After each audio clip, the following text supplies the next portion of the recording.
Well,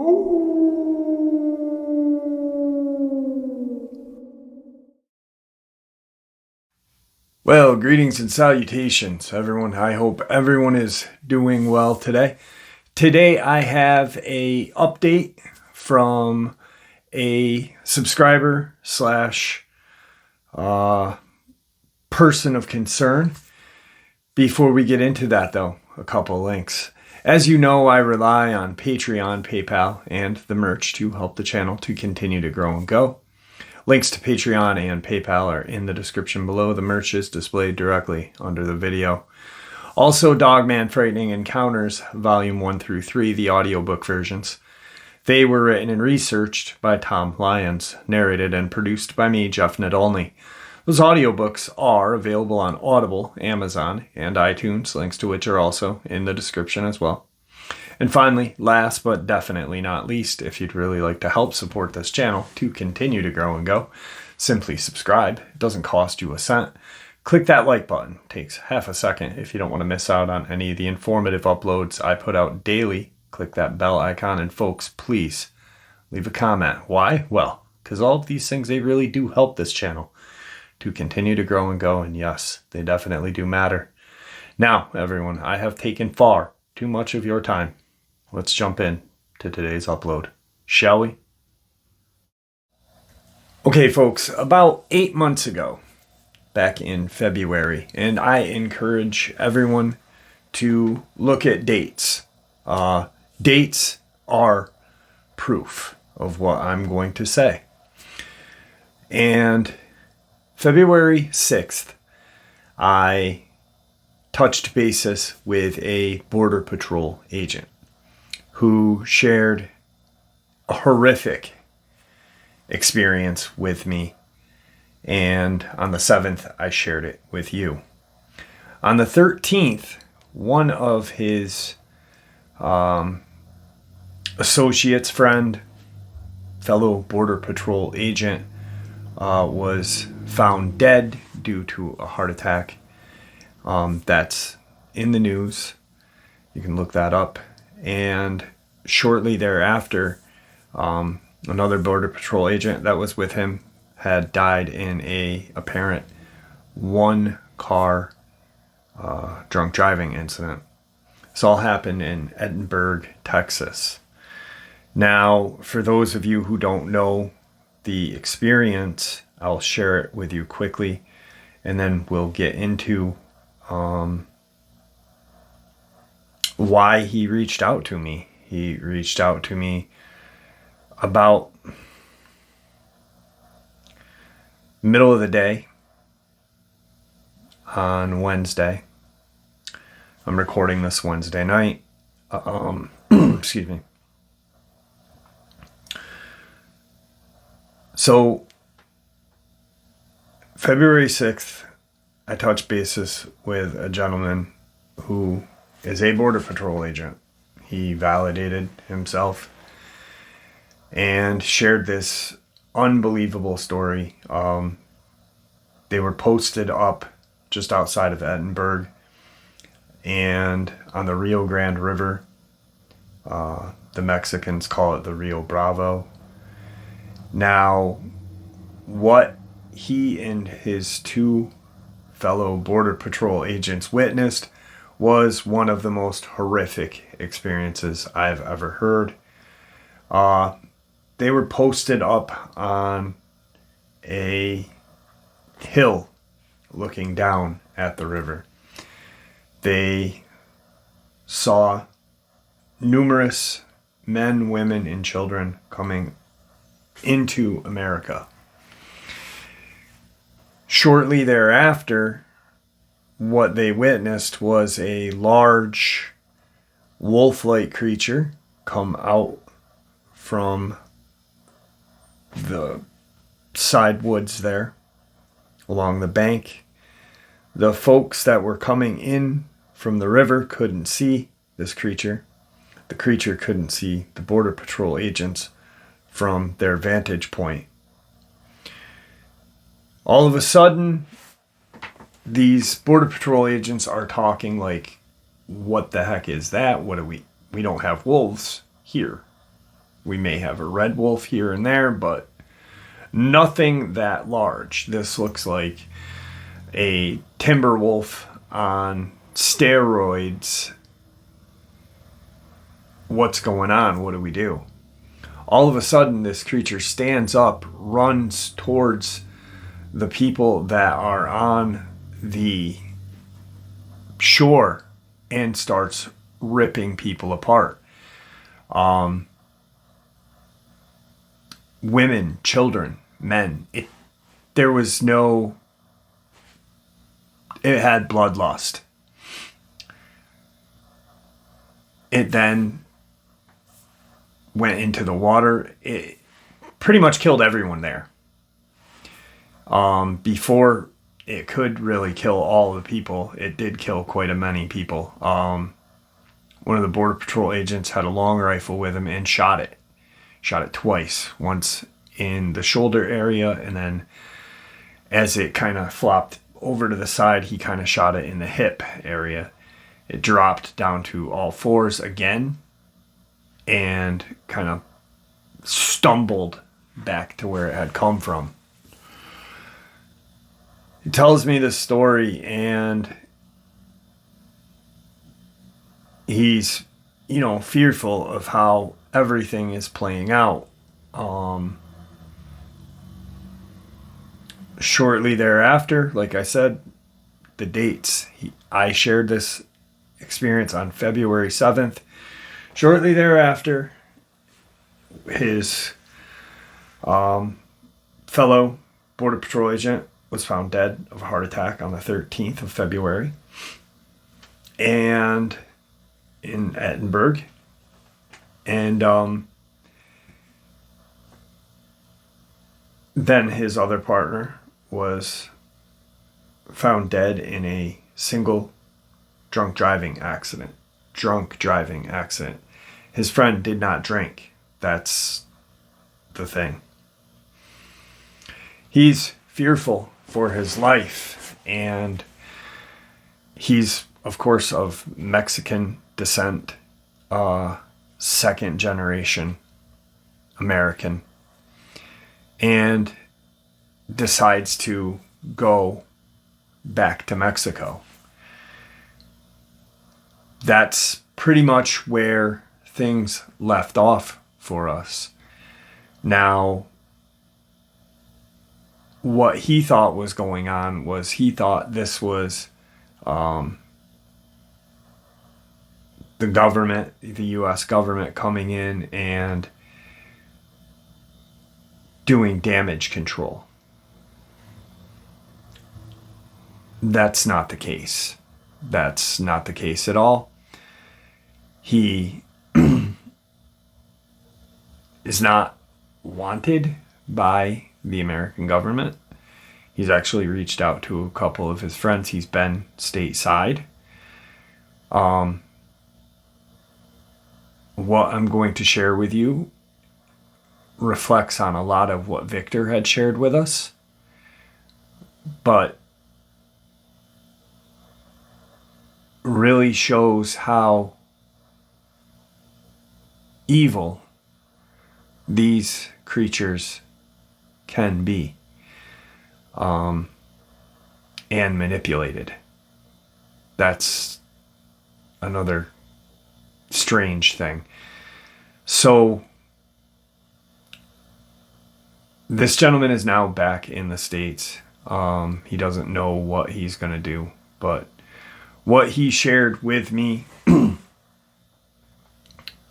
last time we talked was he had heard from relatives that the Mexican military is who patrols the borders, and they've had run-ins with these creatures.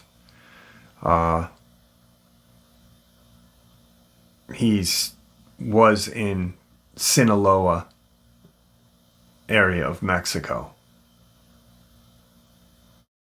So before I get into what he shared with me today, the reason why I say the dates, the 7th, the 6th is when I talked to him, the 7th is when I shared the first upload. Now, the 9th, he reached out to me and said that, things were really weird. Things weren't looking good. And I think it was the 11th that he had shared that one of his friends had been killed or died of a heart attack. Now, that was in the news on the 13th. Why I say that and why I say look at the dates of videos, and then when I say, hey, there's a newspaper article or a news article verifying the date, is because there was a channel that said that I made this up. Now, I can't make up a death of a Border Patrol agent that was told to me 2 days prior that only appeared in the news on the 13th. I was told on the 11th. It wasn't even in the news on the 11th, but on the 13th it was. And ironically enough, it's in Edinburgh, Texas. So unless I have clairvoyancy, I just, there's a lot of hate and trolling in this community, and it's just disgusting, because the only thing I want to do is share information with you guys so you know what is going on, and to always watch your back wherever you may be. Anyway, he reaches out to me and says, I'm back stateside. I wasn't safe in Mexico. I was wrong. It wasn't the United States government that was trying to kill me or took care of my 2 friends who were Border Patrol agents, but it was the Mexican cartel. He had already shared, 6 months ago, about his family members being in the military and hearing stories of these dogmen in Sinaloa. You can look that up too. That was about 5 months ago. So what he had happened while he was down there with his family, one of his family members works in the Mexican military. They patrol the border. They also are trying to put a crackdown on the cartel.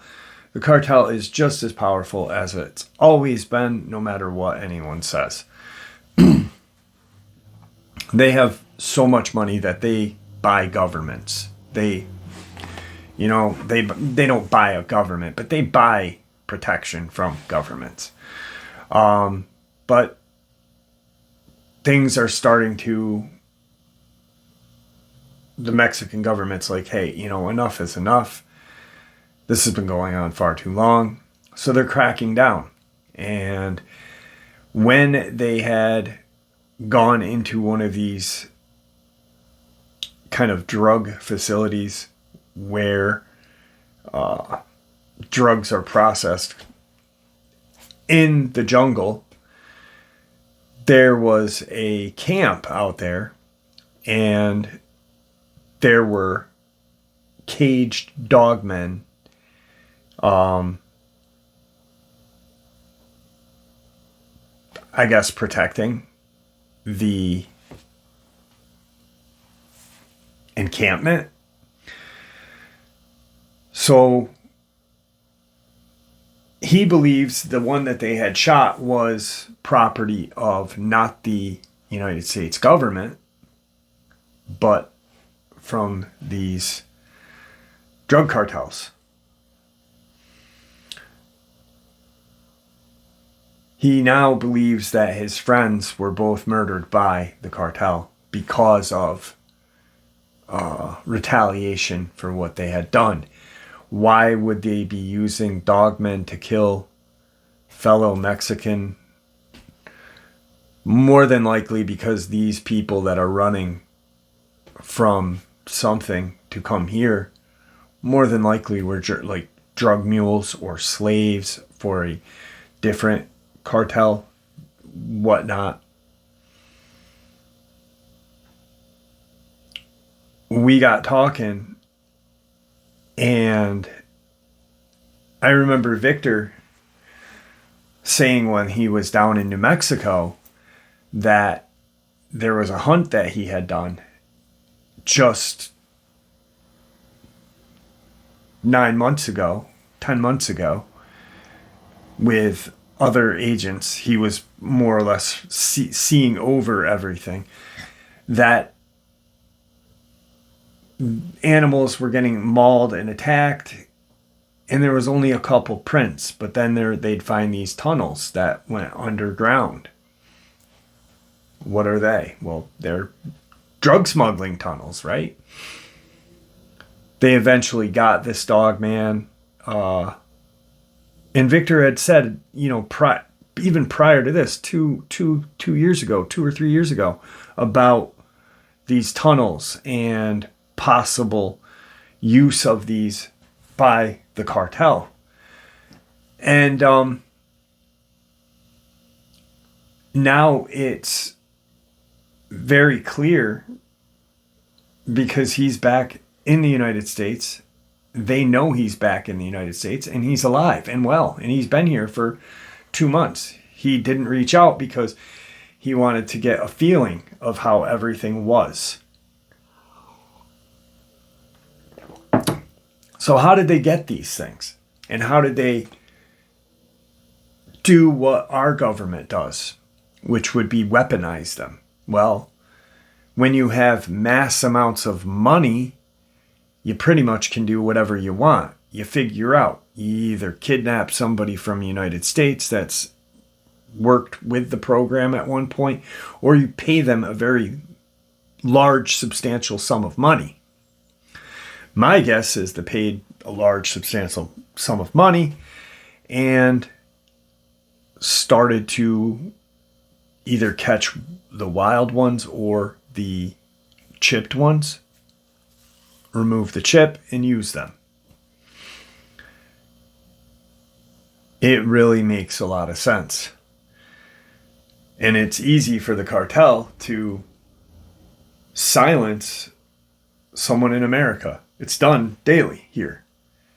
Just because we're in America doesn't make that stretch of that hand, the cartel's hand, any lighter or any shorter. They commit homicides in Detroit. So now he is adamant about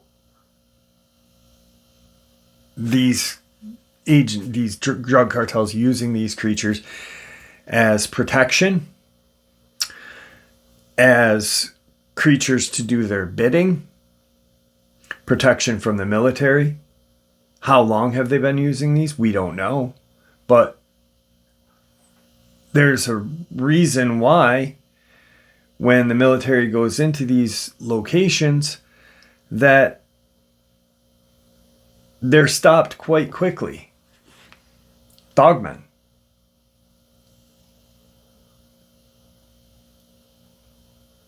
I was floored when he was sharing this with me. And he said, I'm willing to come on the show, but I want to wait a month more.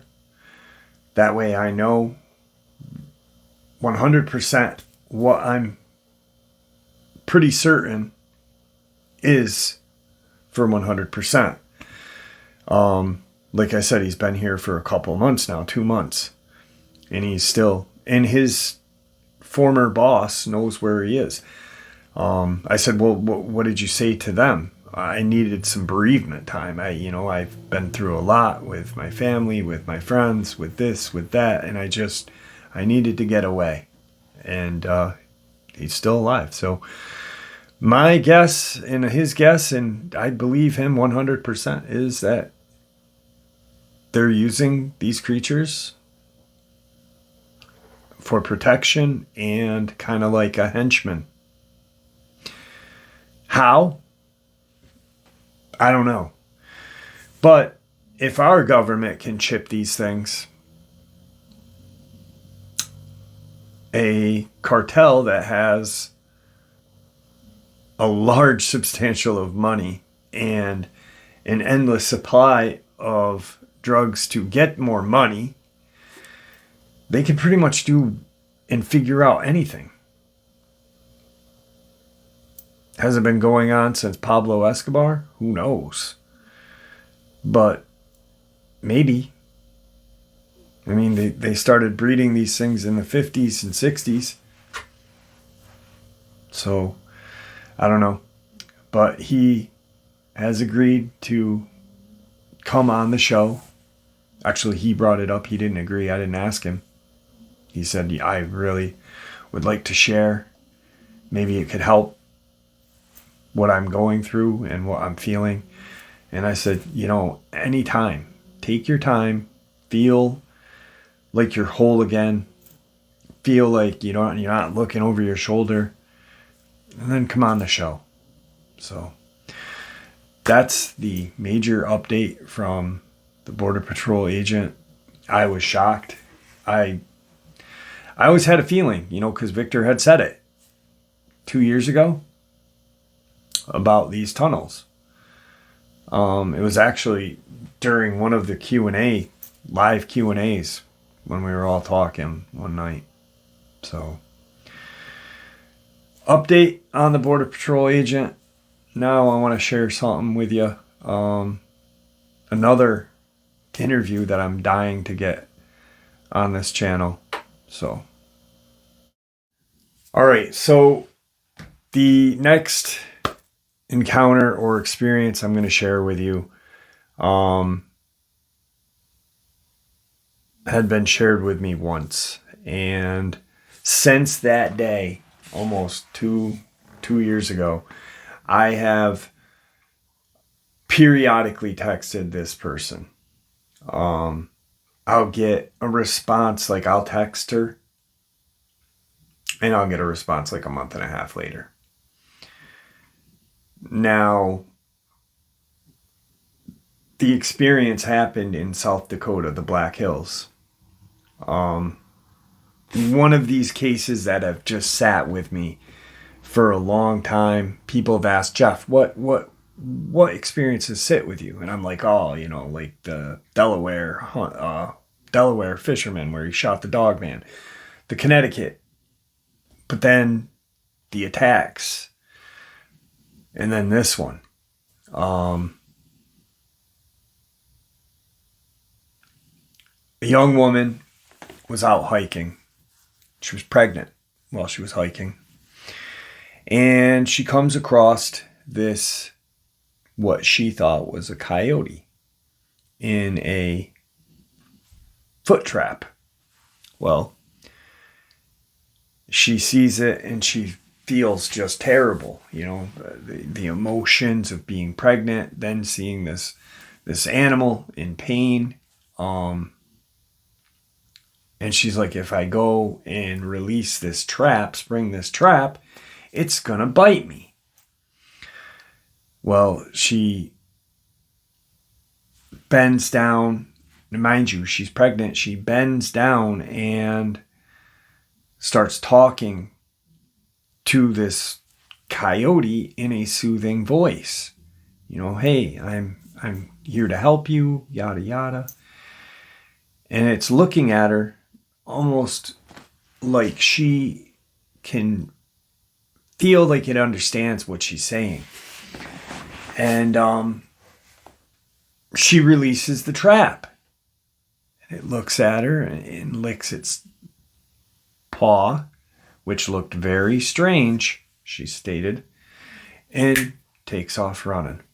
Okay?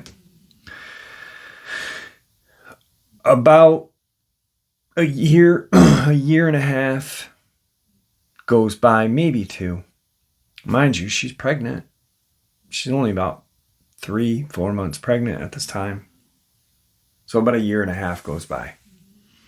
And she's back at the Black Mountains. And she's got one of these baby carriers. Baby's probably 10 months.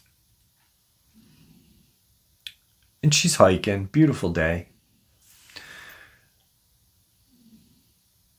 She gets into these black hills. I said black mountains, black hills. And kind of gets in this kind of weird kind of crevice area where she's stuck. She can only turn around. She can't go forward anymore because there's a cliff, a wall going straight up. So she starts to turn around and she hears this growl, this just terrifying noise. And she looks up and it's this weird demonic looking Dogman coming down this very steep cliffside, growling at her. She's got her baby. She's like, what the hell do I do? Do I take off running? Do I stand here and die? What? Mother instincts kicks in and she starts to walk back. As she's walking back, these other bipedal canines come walking up. There's, I believe, 3. And I don't know if you guys can hear Tigger. He's snoring. And 2 of them go up against this demonic Dogman. And they start fighting. One, a smaller one, but her size now, stands with her and kind of escorts her out of that area, right? As she's to safety, she can hear this howling and screaming, this fight that's going on. She's now safe.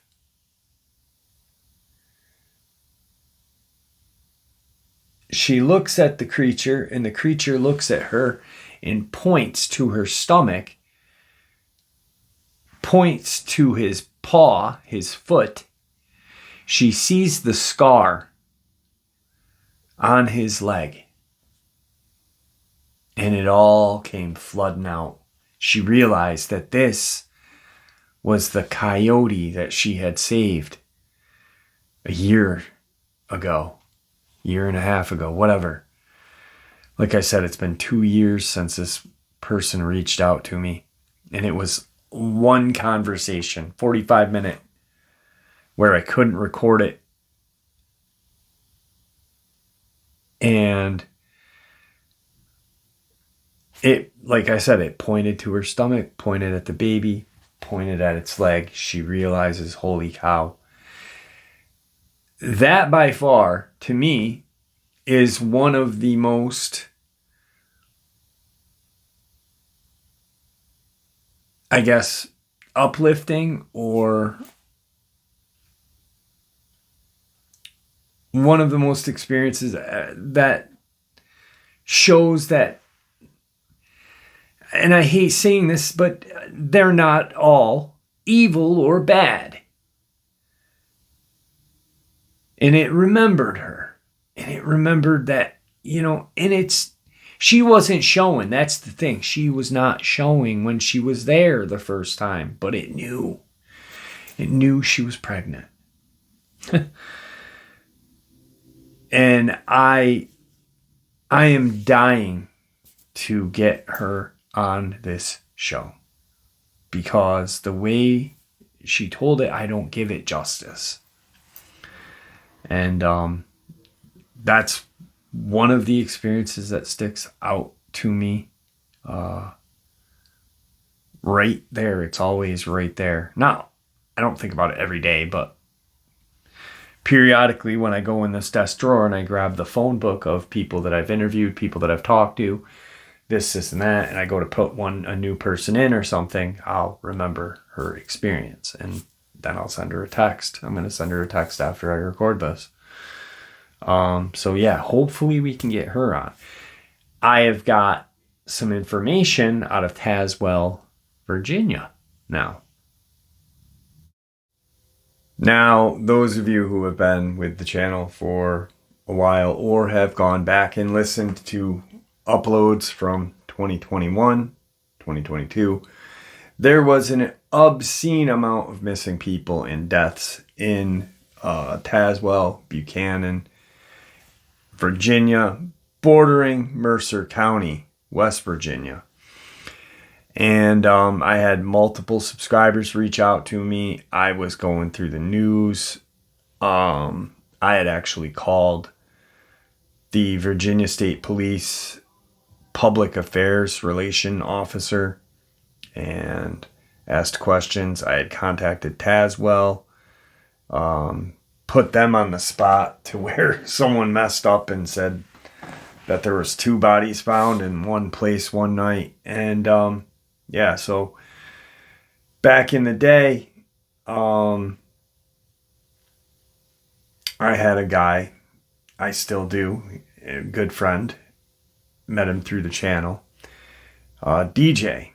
And, when I started looking into these crazy accounts, he was my boots on the ground. And I always put that in the title, government media cover-up, boots on the ground. I don't own it. Some people can use it, but I just, anyway.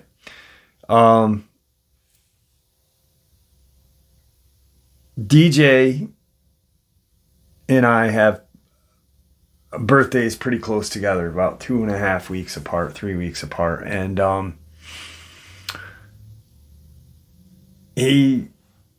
we talk, and he wanted to get a little more info before I shared anything, but a buddy of his is out in Tazwell hunting. And he's got this geo tracker that he restored and, kind of like pimp my ride, put some money into it, made it real nice. Well, he's out hunting one day, this guy, and before he gets out, he ends up spilling fox urine on himself completely by accident in this geo tracker. Now, he's like, man, the car's going to smell like fox piss. I'm just going to go hunt. Screw it. I'll clean it later, right? He comes back out from hunting and his geo tracker is destroyed. There's claw marks, 2-inch apart claw marks. The front of the hood looked like something sat on it. It was just torn apart. Geo trackers used to have that kind of like target or soft top. They were geo trackers, a small little Jeep looking thing, made by Chevy. Top shredded, just things torn apart. It's like, what the hell? He's thinking bear. DJ sees that. Says, that's no bear. He said, now that I think about it, the claws are too big. The damage is too much. This, and that. So he puts an insurance claim.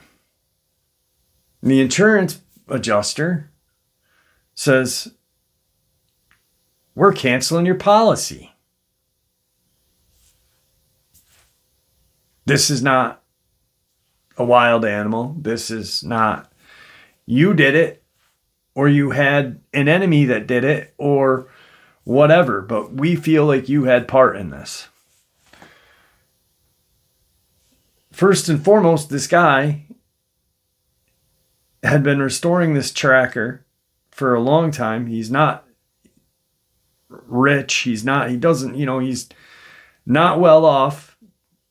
He's living in Appalachia, rural Appalachia, where money is tight. Why the hell would he destroy his own vehicle? Was this vehicle targeted because of the fox urine? For those of you who don't know, Tazwell, I've had 3 people come on from Tazwell. A park ranger come on from Tazwell. Smith County, excuse me, or Smythe, whatever you want to, about a Dogman found dead there. Tazwell's a hot spot, man. Tazwell, Buchanan, Mercer County, West Virginia. It's a friggin' hot spot. And those, they touch. And if you go back in the timeline of my videos, you can see where I mapped it all out.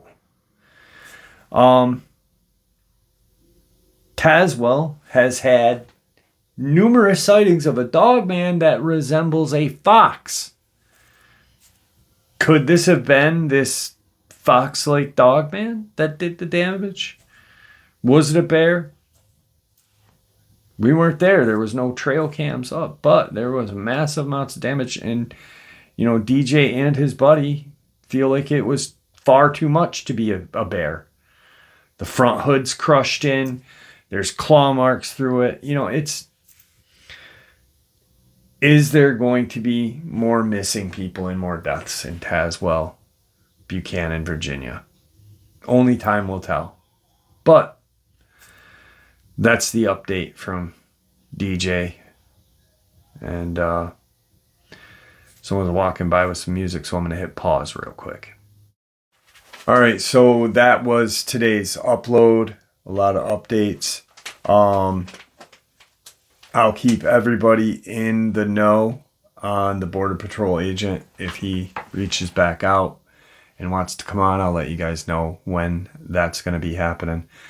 I don't know. I don't believe we might not hear any more from DJ about his buddy's truck, but it was a weird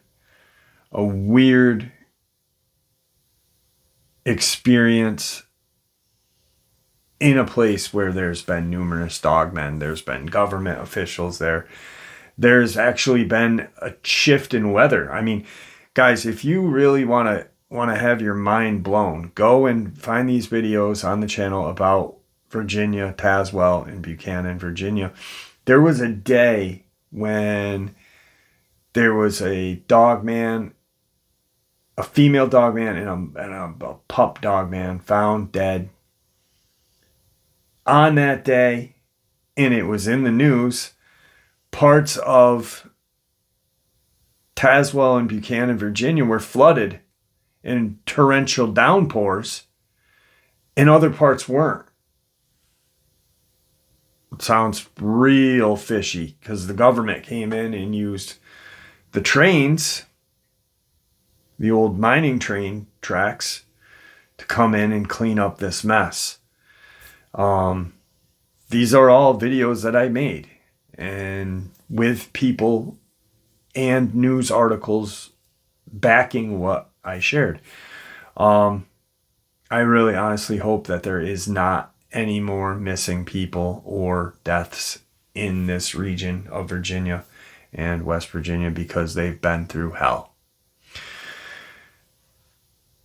I hope that the woman that had the experience in the Black Hills of South Dakota is listening. If you're listening, please, I'm going to text you. Please respond. Come on the show anonymously. People need to hear your experience in your words. I can't give it justice.